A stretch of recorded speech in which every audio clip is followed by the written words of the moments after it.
I am creation's shadow. You cannot destroy me. That would destroy the world. Good day, gentlemen. Cheek! Cheek. Death opened wings of night. Wings that were shapes cut through the matter of creation into the darkness beneath, and in which distant lights glimmered. Lights that may have been stars, or may have been something entirely else. Hi, welcome to Moments with Mimi, and today we're going to expand upon death. In the Bible, Caleb represents the dog, and the only two who make it out of the desert with Moses. Moses becomes Joshua and Caleb.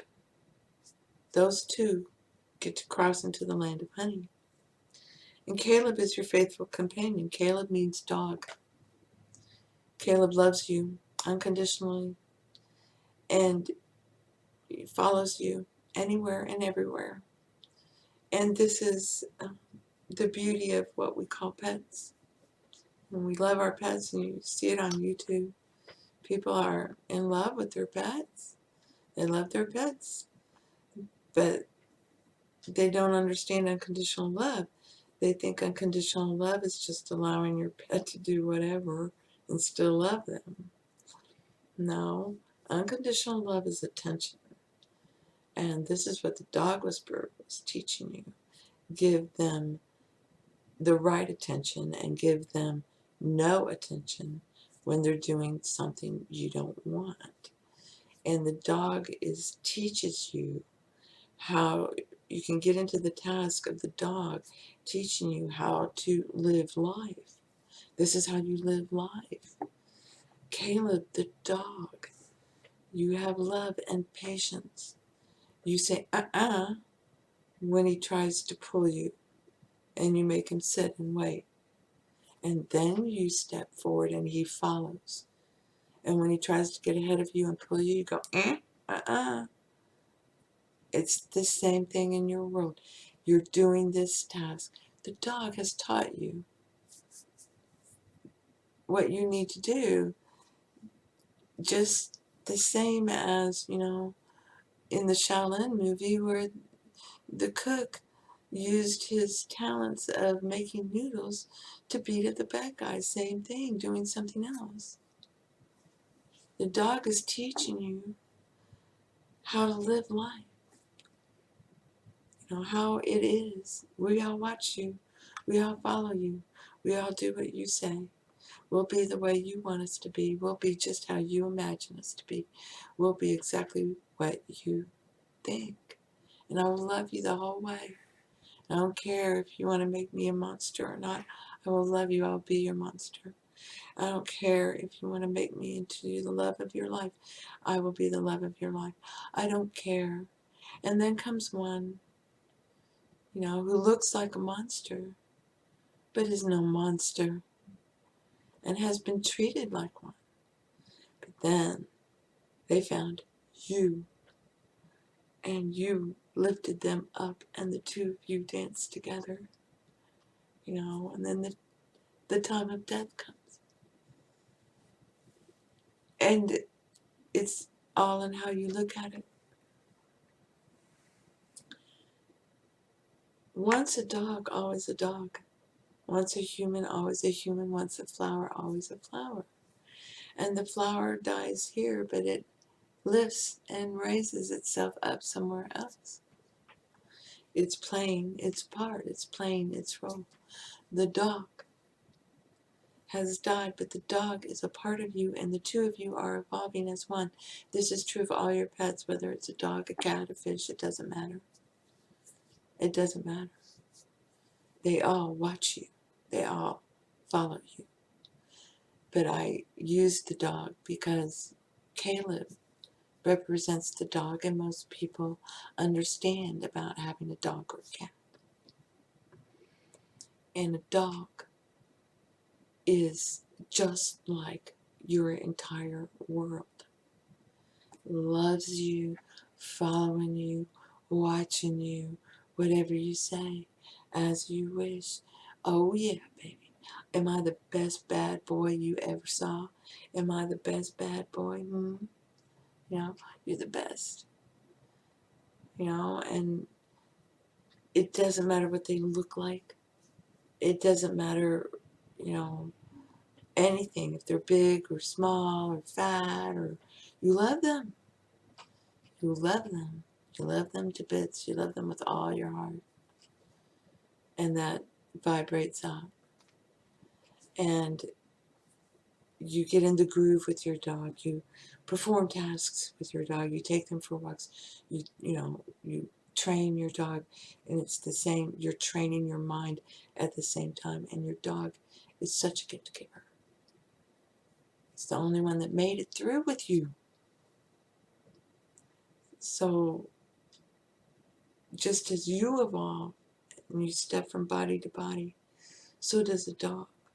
All dogs go to heaven, and heaven is imagination.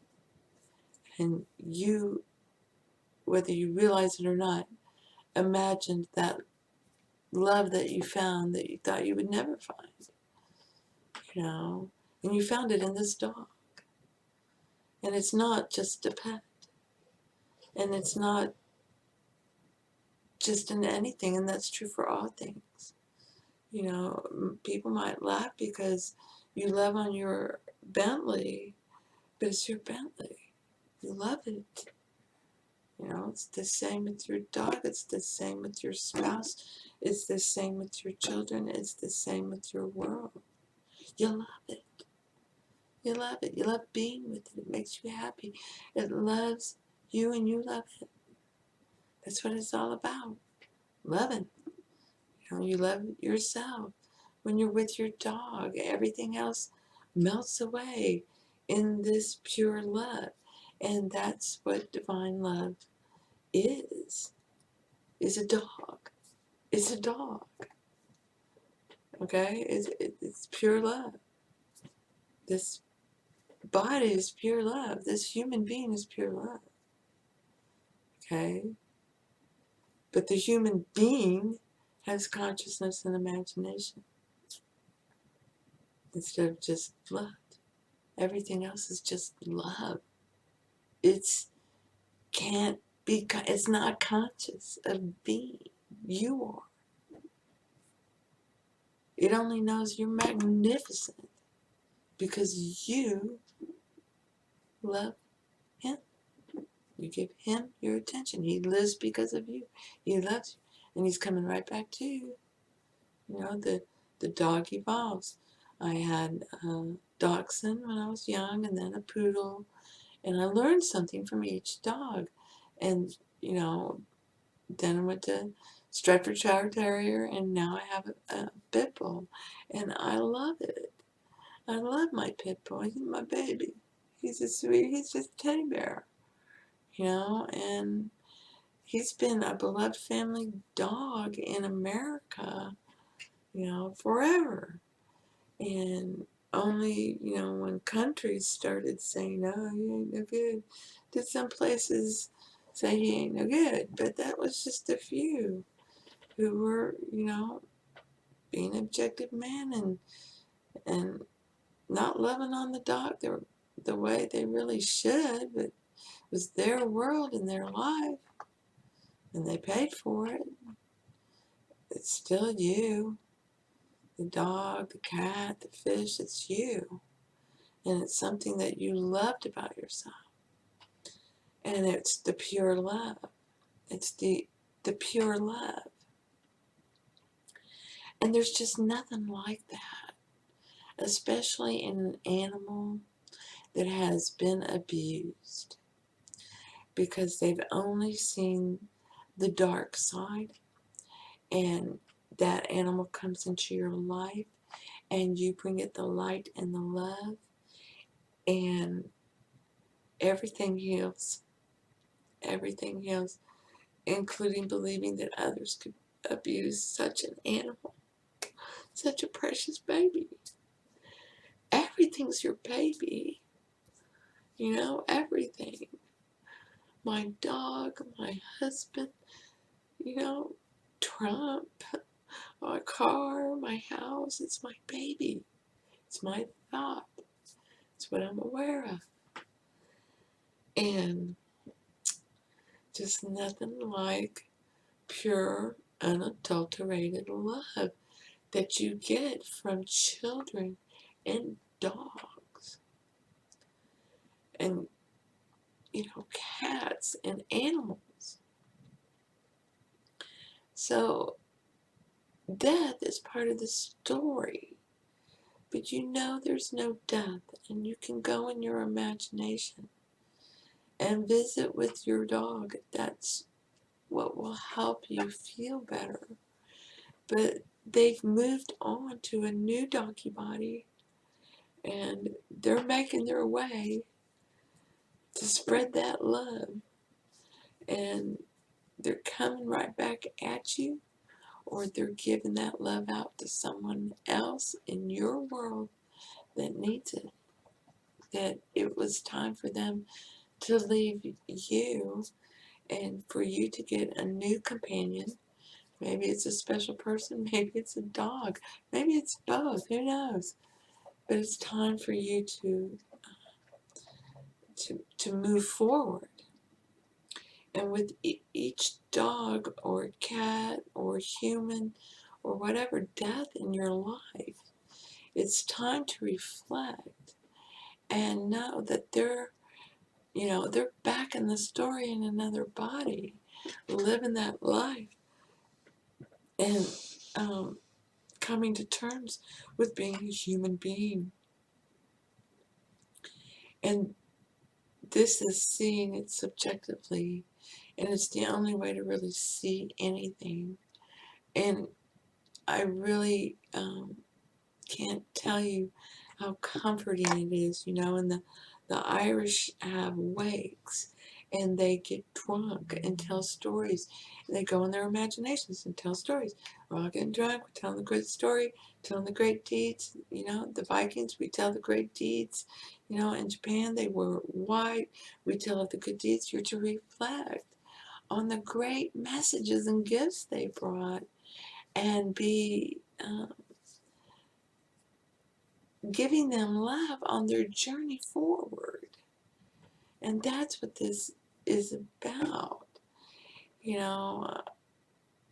People think these pyramids and stuff were built, for their death, but it wasn't. It was to celebrate their life in that body. This is what I did in this body. Okay? They're not all that other stuff objective man throws in there. He doesn't know. So he's making up a story, and if you listen carefully, we believe, we think, no, it's a pyramid, and it's described this person's life. It has all these wonderful things inside it to show you that life. And the mummy, this is a pyramid, a burial pyramid. Okay, that's what it is. And nobody thinks they're really going to come back in and get in that body again. Okay, no. That's what objective man thinks. No, you stepped into a new body, much like the other body, and it's the same for the dog. It's the same for a flower. It's the same for a tree, a fish, a bird, a cow. You ate that cow, yes, and he got killed, yes, but the moment he got killed, he stepped into another cow body somewhere else. So somebody else could have yummy hamburgers. That's what they've been shaped into being, and that's what they're going to be there. And when you deal a blow of death to a belief, this is when things happen, like people dying, and earthquakes, and volcanoes, and who knows what. This person gets shot, or that person gets attacked, or whatever. The point is, the reason you see the angst and the mayhem, the riots in Hong Kong or whatever, is because beliefs are being ripped out. And those that represented the beliefs are getting their pants scared out of them and turning within, or they're gone. There's only one being here, and everyone and everything represents a belief and a thought.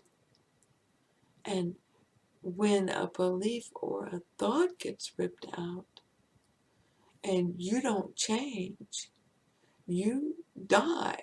Okay, you gotta go. That's not believed anymore. And now you step into a new body, and you don't have that belief with you anymore. It's gone, and you keep on trucking. It's the same for all things. They follow you. So, you're to rejoice in their lives, whether it's a human or a dog or a cat, and no one seems to get it, that the pain of losing your best friend, whether it's a dog or a cat or a human, is the same. I don't care if your best friend was a fly or a mosquito or a rat. That was your best friend, and you poured your love into that person or that animal or that garden or whatever. And it was important to you. It was a lovely thing about you.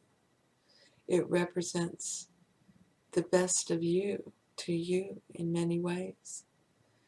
And that doesn't go away. It's out there multiplying. And they're out there spreading the word. So let me explain that a little bit. It's what the Bible says about Caleb. So in Numbers 26, verse 65, for the Lord had said of them, they shall die in the wilderness. There was not left a man of them except Caleb, the son of Jephunneh, I'm torturing that, and Joshua, the son of Nun. Caleb means dog. And Jephunneh, that I'm trying to torture, means to turn inward. And Joshua is I am the Savior, I am the Messiah. And Nun means to turn inward. So you're the ones that turn inward and would always turn inward, always turning inward to God. Your pet is not just a pet, as objective man would say. Your pet is the love of your life, because your pet loves you. It only knows love for you, and it only knows to reflect exactly what you're doing, and it will follow you to the ends of the earth, and it will follow you to the end of time, because it's part of you, and it's oftentimes, the best part of you, and you realize that when you're with them, you're the best. When you're with them, you're always the best. You feel the best. It's great. Life is great. Don't give up that feeling because they gave that to you. Just imagine you're with them, and they'll make their way back to you. All dogs go to heaven, and they're your companion, and they will make their way back to you. It's your heaven. Sometimes you think, I'll never want another one. I can't, imagine going through this again. And one will pop up, and your heart will melt, and then you'll have someone to be the best with. Sometimes it's a special person, and sometimes it's an animal. So, it's all important. Sometimes it's a Bentley, and that's okay too. To you, it's alive. You love it. You pet on it. You dote on it. Doesn't matter. Whatever it is, it represents the best of you to you. That's what you feel the best with. So I hope this helps. Blessings to you. And thank you. Thank you for being you. I love you. Yeah. I love you too.